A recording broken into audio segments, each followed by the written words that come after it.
क्या मसला है हनीफा? बाजी, एक बात बतानी है। सब लोग एक दूसरे के पीछे पड़ गए हैं। अब क्या हो गया?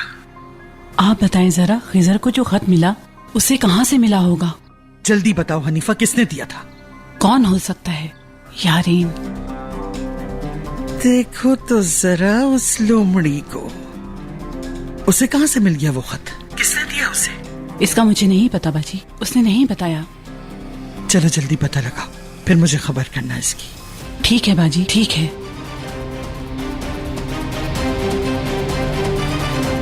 शरिन शैतान, अब कौन सी नई चाल चलना चाहती हो?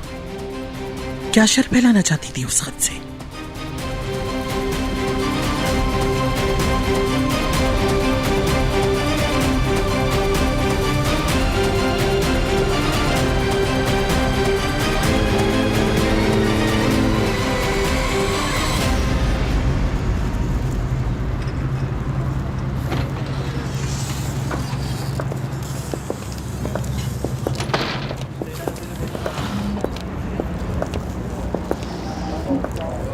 अब यहां क्यों आए हो?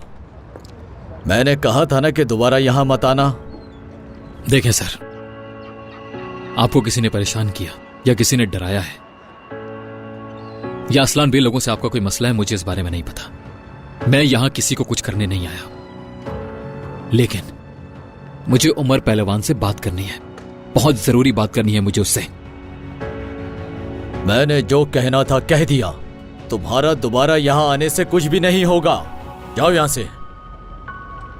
बात सुने मेरी, मैंने सिर्फ उससे एक दो सवाल करने हैं। नहीं कर सकते, बिल्कुल भी नहीं कर सकते, क्योंकि उमर तुम लोगों के सवालों का जवाबदेह नहीं है और ना ही मैं हूं। बात सुने, मैं बदतमीजी नहीं करना चाहता। अगर सवाल करने का कहा है तो सिर्फ सवाल ही करूंगा। मैं आपसे वादा करता हूं, यकीन करें मेरा। असलान बे के बारे में बहुत सालों से जानते हैं कि वो वादा नहीं निभाते। अब मैं तुम्हारे किसी भी वादे पर भरोसा नहीं करूंगा। मैं तुम्हें पहले भी बता चुका हूं कि तुम्हें यहां कोई जवाब नहीं मिलेगा। आप गुस्सा नहीं करें, हमें यहाँ किसी से कोई मसला नहीं है और ना ही हमारा उमर साहब को नुकसान पहुंचाने का इरादा है। लेकिन कुछ सवाल हैं जिनके जवाब सिर्फ उन्हीं के पास हैं, इसलिए उनसे मिलना बहुत जरूरी है हमारे लिए।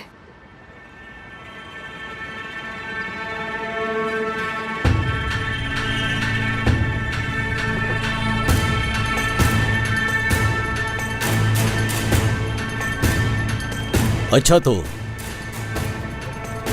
बताओ, क्या सवाल पूछना है उससे?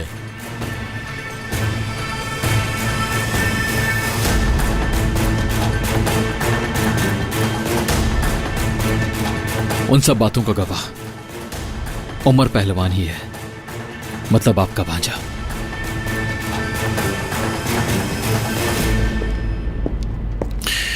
देखें मुस्तफा भाई, मैं अपने माजी को तलाश कर रहा हूं और मेरे माजी के बारे में सिर्फ मुझे इतना पता है जितना मुझे सबने बताने की कोशिश की है।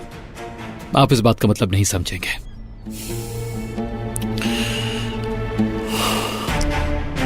आज रात हम लोगों की फ्लाइट है। आप अपने भांजे के बारे में नहीं बताना चाहते, मैं बिल्कुल समझ सकता हूं, लेकिन मेरी उससे बात तो करवाइए। हो सकता है कि वो खुद मुझसे बात करना चाहता हो। हाँ,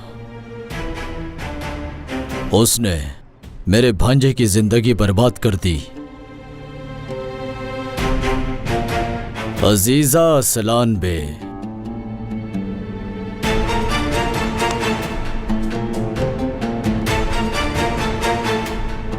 बहुत परेशान किया उसने। मेरे भांजे पर बहुत से इल्जामात लगाए उसने।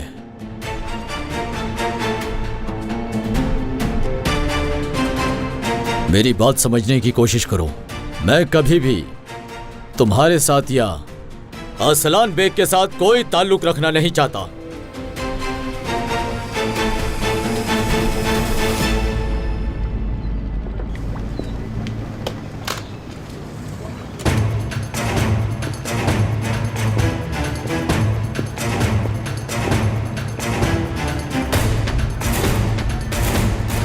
उफ दादीजान, उफ, क्या कुछ किया है आपने। इतना कुछ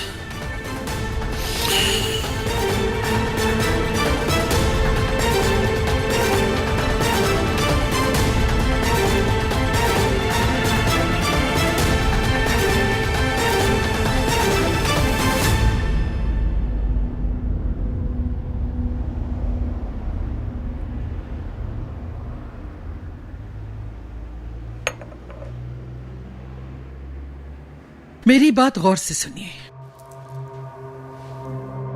ये कंपनी असलान बे की है और जब तक मेरी आखिरी सांस बाकी है इस कुर्सी पर मेरे अलावा और कोई नहीं बैठ सकता। अब तुम लोग सोचो और समझो, जो भी मुमकिन हो वो करो। शादुलो को इस कंपनी से बाहर निकाले बगैर अपनी शक्ल मुझे ना दिखाना।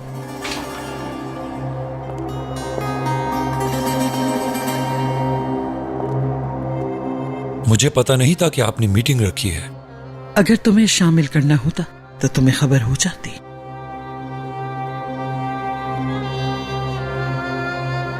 मीरान इस बारे में जानता है क्या? चले जाओ और जब तक मैं ना बुलाऊं यहां मत आना।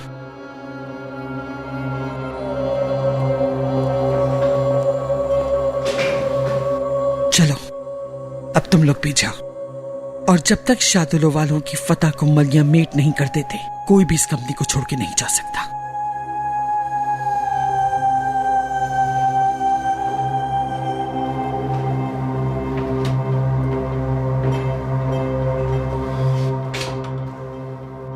एक रास्ता है अजीजा खानम।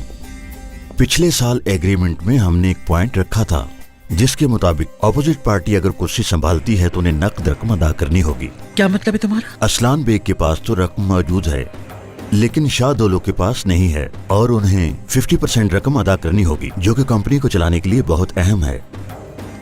देखा, जब मुश्किल पड़ती है तो कैसे दिमाग चलता है तुम लोगों का। ठीक है, जल्दी से काम शुरू करो।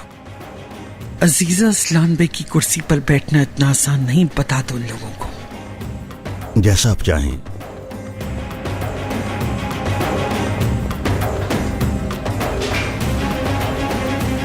चलो अब अगर तुमसे काम नहीं होता है तो मैं किसी और को तलाश कर लेती हूँ मीरान साहब। मैं खुद ही संभालूंगी सब।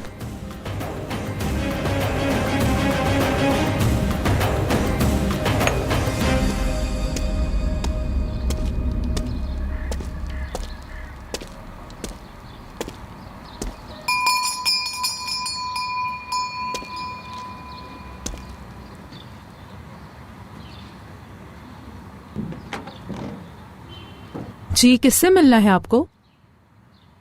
मैं नसू शादोलो। याद आया कुछ?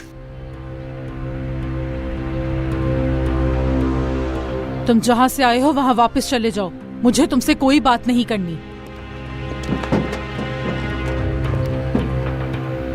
एक मिनट टीचर, आप मेरी बात सुन लीजिए, उसके बाद चला जाऊंगा मैं, लेकिन उससे पहले हरगिज नहीं जाऊंगा।